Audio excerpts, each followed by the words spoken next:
नमस्कार दोस्तों, एक बार फिर से स्वागत है आपका हमारे हॉरर पॉडकास्ट शो में, जहां पर हम लोग सुनते हैं एक से बढ़कर एक सच्ची घटना पर आधारित डरावनी कहानियां। आज की जो कहानी है वह है चार दोस्तों की और एक खूनी जंगल की। उन चार दोस्तों के साथ उस जंगल में कैसी घटनाएं घटती हैं और किन विचित्र शक्तियों से उनका सामना होता है और किस प्रकार उनके जीवन में भय उत्पन्न होता है, यह इस कहानी यानी आज इस पॉडकास्ट के माध्यम से हम लोग जानने वाले हैं। लेकिन उससे पहले एक छोटी सी रिक्वेस्ट। पिछली बार के वीडियो को आप लोगों ने काफ़ी अच्छा सपोर्ट दिया, उसके लिए बहुत बहुत शुक्रिया। मेरी उन व्यूअर से इस बार फिर से एक रिक्वेस्ट है, इस छोटे से चैनल की छोटी सी रिक्वेस्ट जो है 50 लाइक और 20 कमेंट्स के।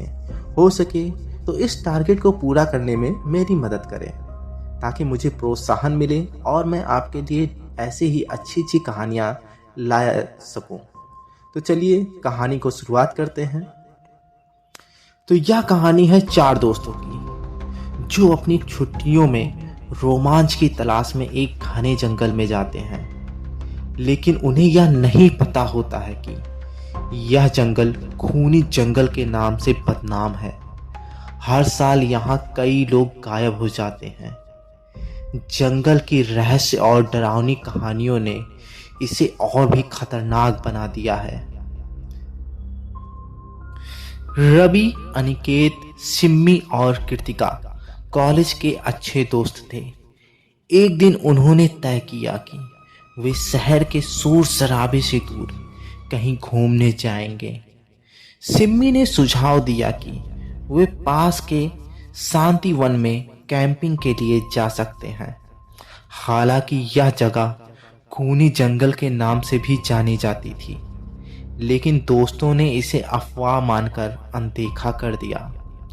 रवि ने अपनी गाड़ी तैयार की और वे चारों सुबह जल्दी निकल पड़े। रास्ते में वे मस्ती करते हुए गाने गा रहे थे।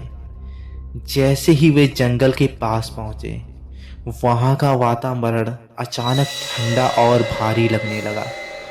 पेड़ों की टहनियां इतनी घनी थी कि सूरज की रोशनी भी जमीन पर नहीं पहुंच पा रही थी।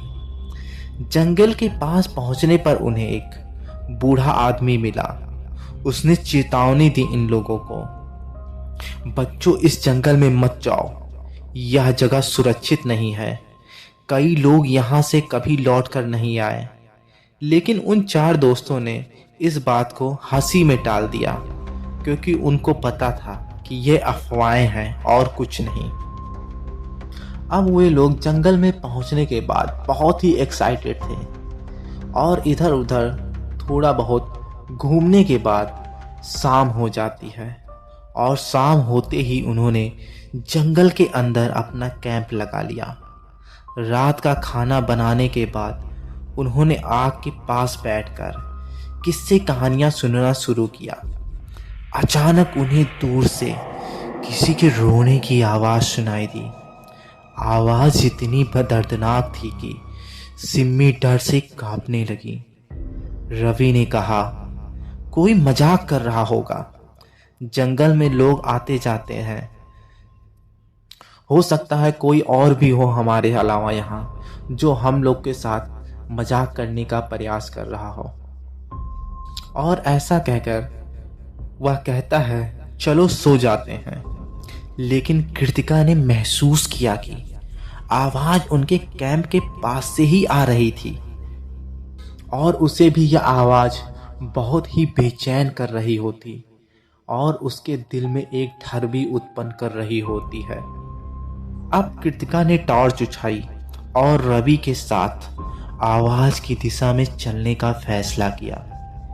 जैसे ही वे आवाज की दिशा में कुछ दूर चलने के बाद पहुंचे, उन्होंने देखा कि उनके सामने एक सफेद साड़ी पहने हुए औरत एक पेड़ के पीछे यानी उस पेड़ के पीछे बैठी हुई थी। उसकी आंखें लाल लाल चमक रही थीं। रवि ने हिम्मत करके पूछा, आप कौन हैं? यहाँ क्या कर रही हैं? औरत ने धीरे धीरे अपना सिर उठाया और एक जोरदार चीख मारती हुई रवि और कृतिका की ओर बढ़ी और थोड़ी ही देर में वह हवा में गायब हो जाती है। यह देखकर रवि और कृतिका के रोंगटे खड़े हो जाते हैं और वे दोनों तेजी से कैंप की ओर भागते हैं। उन दोनों को घबराया हुआ देखकर अन्य दोस्तों ने इसका कारण पूछा, लेकिन कुछ देर तक तो वे दोनों अपने मुंह से कुछ बोल ही नहीं पाए। वे इतने डरे और सहम जाते हैं कि बस उनकी सांसें ही तेजी तेजी से चल रही होती हैं। और फिर कुछ देर बाद वे दोनों अपने आप को संभालते हुए जंगल में जो कुछ देखा उसको अपने अन्य दोस्तों को भी बताया, लेकिन वह सब इस बात को सुनकर नज़रअंदाज करते हैं और कहते हैं कि हो सकता है अंधेरे में रवि और कृतिका को कोई वहम हुआ होगा। यह जंगल है, ऐसा कुछ नहीं है यहाँ पर। और फिर वह सब ऐसा कहकर सोने के लिए चले जाते हैं। रवि और कृतिका भी अपने आप को समझाते हुए और यह मानते हुए कि शायद हो सकता है कि यह वहम ही हो उनका, और वे दोनों भी अपने आप सोने के लिए चले जाते हैं। सुबह हुई तो सबने रात की घटना को एक डरावना सपना मान लिया था। अब वे जंगल के अंदर गहराई तक जाने का प्लान बनाने लगे। जंगल में चलते चलते उन्हें एक पुराना खंडहर मिला। वहां दीवारों पर अजीब सी आकृतियां बनी हुई थी। अनिकेत ने दीवारों पर उकेरी हुई आकृतियों को छूने की कोशिश की, लेकिन जैसे ही उसने ऐसा किया उसे ऐसा लगा जैसे किसी ने उसका हाथ पकड़ लिया हो, और वह घबराकर तेजी से पीछे हटता है और उसके मुंह से एक तेज चीख निकल जाती है। सिम्मी ने कहा, यह जगह अजीब लग रही है, हमें वापस चलना चाहिए। लेकिन रवि ने कहा, यह बस तुम्हारी कल्पना है। यह खंडहर पुराना है, इसलिए यहाँ अजीब चीजें तुम्हें दिख रही हैं और कुछ भी नहीं है।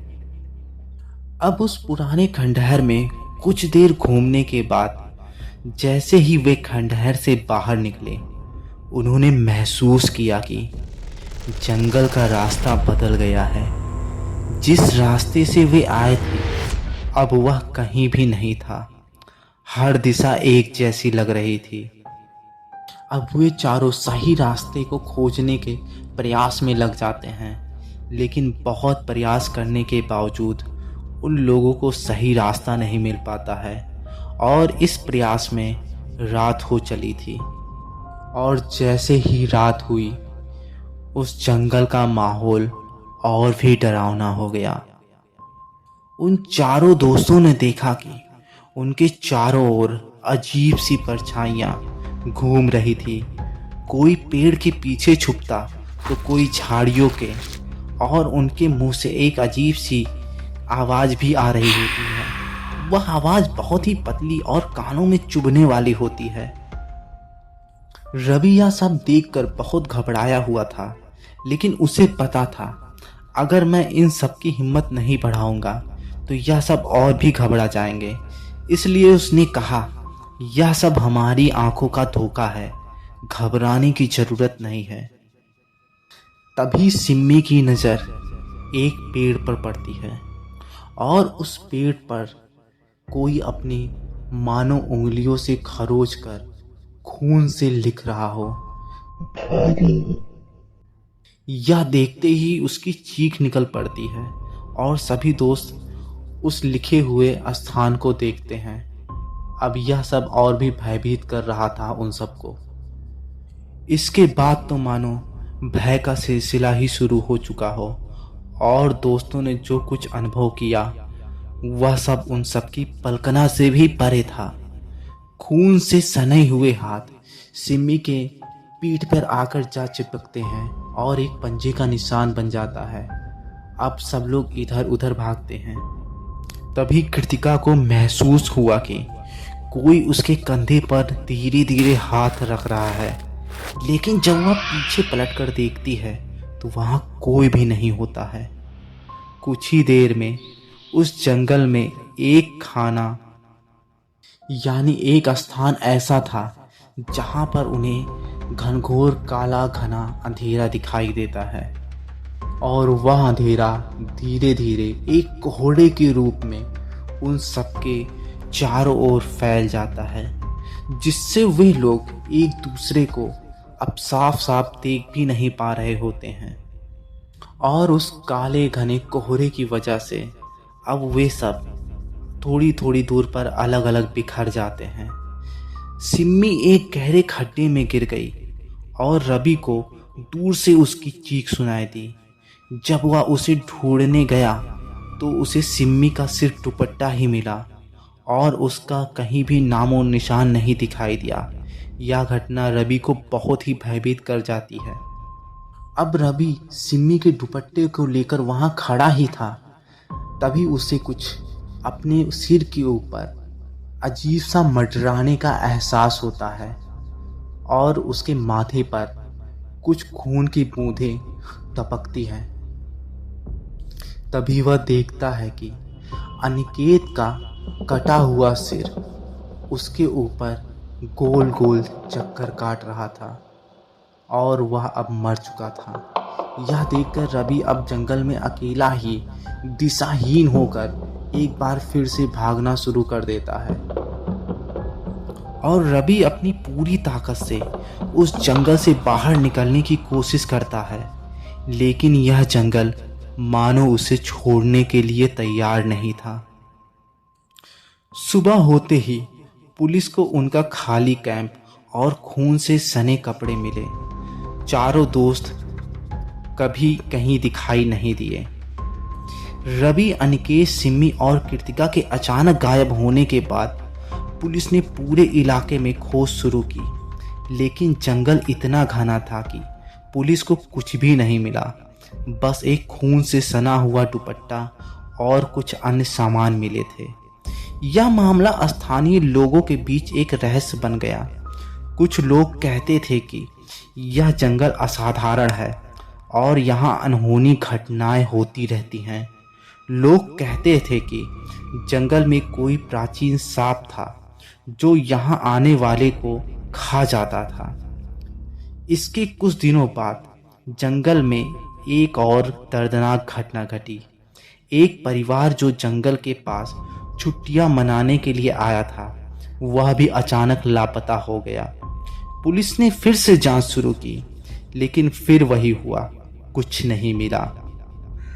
लेकिन हम लोग फिर से एक बार उस रात की ओर चलते हैं जब रवि अकेला बचा हुआ था और उसके सारे दोस्त गायब हो चुके थे।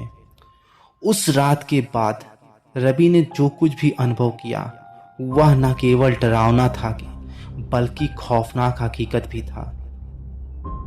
जैसे ही वह अकेले जंगल में गहरी रात को बढ़ रहा था, उसे एक आवाज सुनाई दी और वह आवाज रवि का नाम ले रही होती है और वह आवाज एक औरत की होती है जो धीरे धीरे उसकी ओर बढ़ रही थी। वह मुड़ा, लेकिन उसने जो देखा वह उसके होश उड़ा देने वाले था। उसने देखा कि सामने एक सफेद साड़ी में लिपटी हुई एक औरत खड़ी थी, लेकिन उसके चेहरे पर कोई भाव नहीं था। उसकी आंखें पूरी तरह से खाली थीं, जैसे किसी की आत्मा ने उस पर कब्जा कर लिया हो। उस औरत ने रवि को कहा, तुम मेरे साथ चलोगे और हमेशा यहीं रहोगे। यह आवाज इतनी कठोर और भयानक थी कि रवि के शरीर में ठंडक सी दौड़ गई। वह तेजी से भागा, लेकिन उस औरत ने उसका पीछा नहीं छोड़ा और हवा में तैरती हुई वह हमेशा उसके पीछे बनी रही। रवि आखिरकार एक पुरानी मूरत के पास पहुंचा जो खंडहर में खड़ी थी। जैसे ही उसने उसे छुआ, अचानक मूरत ने अपनी आंखें खोल दी और उसे घूरने लगी। उसकी आंखों में एक अजीब सी लाली थी। उस मूरत से निकलने वाली आवाजें उसे और भी डरा देती हैं और जैसे ही रवि के दिमाग में मानो वह आवाजें घुसने का प्रयास कर रही हों, फिर क्या था, रवि ने खुद को इधर उधर देखा और अपनी निगाहें दौड़ाई, और कुछ देर बाद रवि ने एक छोटी सी गुफा में अपने आप को छुपा लिया। लेकिन वह जानता था कि वह एक अनजान और खतरनाक खेल का हिस्सा बन चुका है। हर तरफ से अजीब सी आवाजें आ रही थी, कभी बर्फीले शोर की तरह, तो कभी किसी के रोने की, तो कभी किसी के भयानक चीखने की। यह सब रवि को बहुत ही भयभीत कर रहे थे। वह गुफा के अंदर सिकुड़ कर बैठा रहा, लेकिन जंगल ने उसे सुकून से दूर रखा। हर पल उसे ऐसा लगा कि कोई उसकी ओर बढ़ रहा है, लेकिन जब वह पलट कर देखता तो उसे कुछ भी दिखाई नहीं देता। दूसरी तरफ गांव में लोगों ने यह कहानी सुनी और डर के मारे किसी ने भी जंगल में जाने का साहस नहीं किया। कुछ गांव वालों का कहना था कि जंगल की यह अजीब घटनाएं उस पुराने मंदिर से जुड़ी थी, जो अब पूरी तरह से खंडहर बन चुका था। बहुत साल पहले वहां कुछ सन्यासी रहते थे, जिनकी रहस्यमय मौतें हुई थी। तभी से जंगल में अनहोनी घटनाएं होने लगी। लोग कहते थे कि जंगल ने किसी तरह से अपने शिकारों को आत्मसात कर लिया था, और वह उन्हीं आत्माओं को उस जंगल में कैद कर लेता था। कुछ देर गुफा में छिपने के बाद रवि को सुकून न मिलने से अब वह एक बार फिर हिम्मत करके अपनी जान बचाने की एक और कोशिश करने की ठानता है। वह जंगल के गहरे हिस्से में, जहां एक पुराना मंदिर था, वहां की ओर बढ़ता है, और उस मंदिर को देखकर उसे एक आशा की किरण नजर आती है। लेकिन जब वह मंदिर के अंदर पहुंचा तो उसे वहां कुछ और ही दृश्य दिखे। मंदिर के भीतर दीवारों पर खून से लिखी हुई पुराने शपथें थीं, जिसमें लिखा था, जंगल किसी को नहीं छोड़ता है, और जो एक बार इस जंगल में कदम रखता है वह हमेशा के लिए जंगल का हो जाता है। यह सुनकर रवि अब मायूस हो चुका था। वह समझ चुका था कि अब उसका इस जंगल से बचना नामुमकिन है, और ऐसा सोच ही रहा होता है, तभी उसके सामने एक भयानक आकृति प्रकट होती है। वह देखने में बहुत ही डरावनी होती है। उसके बड़े बड़े बाल हवा में लहरा रहे होते हैं। उसके काले कपड़े भी बहुत तेजी से इधर उधर लहरा रहे होते हैं, और उसकी आंखों में एक काली लालिमा होती है, जो देखने में मानो उसे अपनी ओर खींच रही होती है। रवि यह सब देखकर अपने दिशाहीन होकर भागना शुरू कर देता है। भागते भागते उन्हें यानी रवि को फिर अपना वही टेंट नजर आता है, जहां पर वो लोग ठहरे हुए थे, और रवि देर न करते हुए उस टेंट में जाकर घुस जाता है, और उसे थोड़ा सा सुकून तो मिलता है। लेकिन उसे क्या पता था कि वे शक्तियाँ, वे काले साए रवि को वहां भी नहीं छोड़ने वाली थी। रवि कुछ देर डरते हुए उस टेंट में ही बैठा रहा और एक टार्च की रोशनी को जलाए हुए था। तभी उसे एक नजर आता है ऐसा दृश्य, जो अब उसके दिल की धड़कनों को शायद रोक ही देने वाला था। वह देखता है कि उसके टेंट के आसपास अजीब से पंजों के निशान बन रहे थे, मानो कोई अपने हाथों को उसके टेंट के ऊपर रख रहा हो, और उसके कानों में एक अजीब सी गुर्राहट की आवाज़ आ रही थी, मानो उसके पास ही कोई कान के पीछे बैठा हुआ सांसें भी ले रहा हो। यह सब उसे और भी भयभीत करने वाला तो था ही, लेकिन वह कर भी क्या सकता था। तभी वह अपने सामने देखता है, कोई जल्दी जल्दी उसके टेंट के चैन को खोलने का प्रयास कर रहा है। अब वह बहुत भयभीत हो चुका था, क्योंकि उसे लग रहा था कि वह बुरी शक्तियाँ उस टेंट के अंदर आने का प्रयास कर रही हैं। लेकिन जैसे ही टेंट की चैन खुलती है तो वह देखता है कि सामने सिमी होती है, जो गड्ढे में गिर गई होती है, और उसके बाद वह उसे कहीं नहीं मिलती है। सिमी को देखकर रवि बहुत खुश होता है और वह दोनों एक दूसरे से गले लग जाते हैं और कुछ देर तो अपने आप को साहस बंधाते हुए शांत बैठे रहते हैं। लेकिन अभी भी उन दोनों के कानों में अजीब सी आवाज़ें आनी बंद नहीं हुई थी। वे दोनों अभी भी उतने ही भयभीत थे और एक बार फिर साहस करके वे दोनों उस टेंट से बाहर निकलते हैं। रवि अपने हाथों में टॉर्च लिए हुए आगे बढ़ता है। सिमी उसका हाथ पकड़े हुए रहती है और वे दोनों अब तेजी से हाईवे के रास्ते की ओर भागते हैं।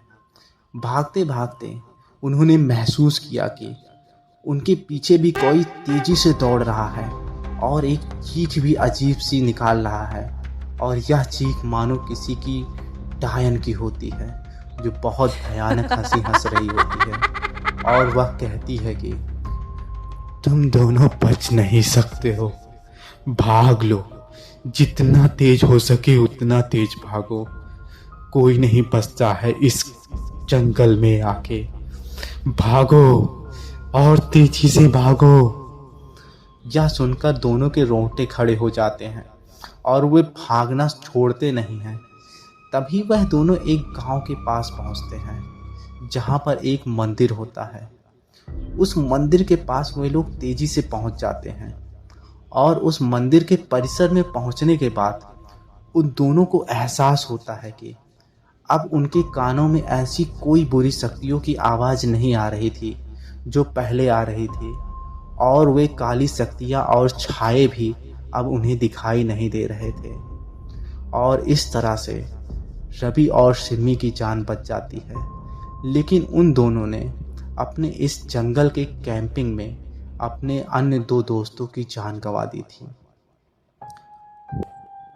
और जब वे गांव के एक व्यक्ति से मिलते हैं तो उस गांव वाले ने बताया उन्हें, बेटा ये जंगल श्रापित है और खूनी जंगल के नाम से प्रसिद्ध है। यहाँ जो कोई आता है वह जिंदा नहीं जाता है। तुम लोग बड़े भाग्यशाली हो कि तुम दोनों की जान बच गई, वरना आज तक कोई उस जंगल से वापस लौट कर नहीं आया है। तो दोस्तों यह कहानी थी 4 दोस्तों की जो जंगल में कैंपिंग के लिए जाते हैं और उनमें से 2 ही बचते हैं। तो दोस्तों ये कहानी आपको कैसी लगी?